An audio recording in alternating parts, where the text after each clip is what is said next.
درود و سلام کے اجر کے حوالے سے ایک واقعہ امام بوصیری رحمۃ اللہ علیہ گوش گزار کر کے آپ سے اجازت چاہوں گا، کیونکہ ذکر ختم ہونے والا ہے، لا محدود ذکر ہے، لا محدود ذات ہے تو لا محدود ہی ذکر ہے۔ امام بوصیری رحمۃ اللہ علیہ بیمار ہو گئے، بیمار بھی کیا ہوئے کہ فالج پڑ گئے، مفلوج ہو گئے، 2 سے لے کر 2.5 سال تک چارپائی کے اوپر لیٹے ہوئے۔ میلاد کی محفل ہے نا، میلاد کی فضیلت کا اندازہ ہوا۔ 2-2.5 سال جب گزر گئے نا، ایک دن پڑے لیٹے ہوئے خیال آیا کہ ہو نہ تو حضور السلام کی بارگاہ میں کوئی چند اشعار ہی پیش کر، مدح سرائی کا تو کاغذ قلم لیا، عشق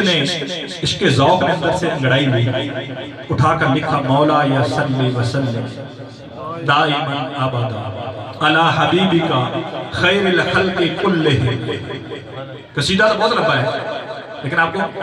اشارہ سے ایک شعر پڑھا ہے، بس یہ شعر لکھا، قصیدہ لکھتے لکھتے اونگ آ گئی، آنکھ بند ہو گئی،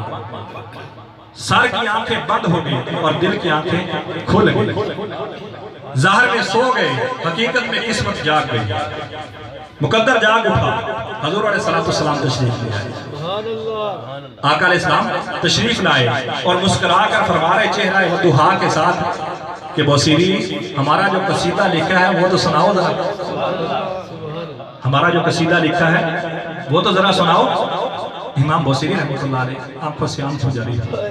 رونا شروع کر، حضور علیہ السلام گھر تشریف لائے، معمولی بات نہیں ہے، امام الانبیاء کی آمد ہو، ہم کہنے والے معمولی ہیں لیکن بات معمولی نہیں ہے، اس سے بڑی کوئی بات ہی نہیں ہے، اس سے بڑی کوئی بات نہیں۔ تو آنکھوں سے جب آنسو جاری ہوئے نا، امام بوصیری رحمۃ اللہ علیہ کی آنکھوں سے آنسو بہتے دیکھ کر حضور السلام فرمانے لگے کہ بوصیری تجھے تو خوش ہونا چاہیے، تیرا نبی تیرے گھر آیا تو رو رہا ہے، رونے کی وجہ کیا ہے؟ ہاتھ باندھ کے عرض کر کے یا رسول اللہ یا حبیب اللہ، آپ کے نام پر میرے والدین قربان ہوں، میرے ماں باپ قربان ہوں، رونے کی وجہ یہ نہیں ہے، رونے کی وجہ یہ ہے کہ میں مفلوج ہوں، فالج زدہ ہوں، 2-2.5 سال سے چارپائی سے اٹھ نہیں سکتا، میرا اندر میرا ضمیر جو ہے نا مجھے ملامت کر رہا ہے، میرے آقا میرے گھر تشریف لائے، میں لیٹا ہوا ہوں، میری خواہش یہ ہے کہ میں اٹھ کر آپ کا استقبال کروں، آپ کی قدم بوسی اٹھ کر کروں، بس یہ بات کہنے کی دیر تھی، خواب کے اندر ہو رہا ہے سارا کچھ، یہ کہنے کی دیر تھی۔ حضور علیہ السلام نے دست ید اللہ، اللہ کا ہاتھ، حضور کا ہاتھ کہنے سے شاید سمجھنا، اللہ کا ہاتھ، دست قدرت آپ کے وجود پر پھیرا، بس ہاتھ پھیرا اور اس کے فوراً بعد آپ نے فرمایا بوصیری تم تو ٹھیک ہو، تم تو ٹھیک ہو۔ جاتے وقت آپ نے ایک چادر عنایت فرمایا، امام بوصیری رحمۃ اللہ علیہ چادر عنایت فرمایا، خواب کے اندر سارا کچھ ہو رہا ہے، آقا علیہ السلام تشریف لے گئے، جو ہی بیدار ہوئے آنکھ کھلی تو کمرہ مہک اٹھا، خوشبوئیں آ رہی تھی ہر طرف سے خوشبوئیں آ رہی تھی۔ امام بوصیری رحمۃ اللہ علیہ اپنے خواب کو یاد کیا، یاد کر کے سوچنے لگے کہ حضور السلام کی جو عطا ہے وہ مصنوعی تو ہوتی نہیں، انہوں نے اپنے خواب میں چادر بھی عطا کی، وہ چادر میرے پاس موجود نہیں ہے، نظر نہیں آ رہی، آپ نے اپنا سرانہ اٹھایا تو دیکھا نیچے وہ چادر موجود تھی، وہ چادر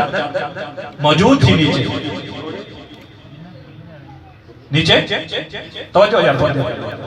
بے ذوق نہ کرنا، وہ چادر موجود تھی۔ تو امام بوصیری رحمۃ اللہ علیہ نے اپنے قصیدے کا نام رکھا قصیدہ بردہ شریف، بردہ عربی میں چادر کو کہتے ہیں، چادر والا قصیدہ، چادر والا قصیدہ، جس قصیدے کو سننے کے لیے حضور السلام خود تشریف لائے، امام بوصیری کے گھر آپ جلوہ گر ہوئے تو آپ نے اس کو قبول فرمایا، اللہ نے اس کو اتنی پذیرائی عطا فرمائی کہ آج صدیاں بیت گئی ہیں، جب بھی کوئی سٹیج پہ جاتا ہے نا تو اپنی محفل کو اس کی رونق کو دوبالا کرنے کے لیے وہ سہارا لیتا ہے اشعار کا، مولا یا صلی وسلم دائما ابدا علی حبیبک خیر الخلق کلہم، خیر الخلق کلہم۔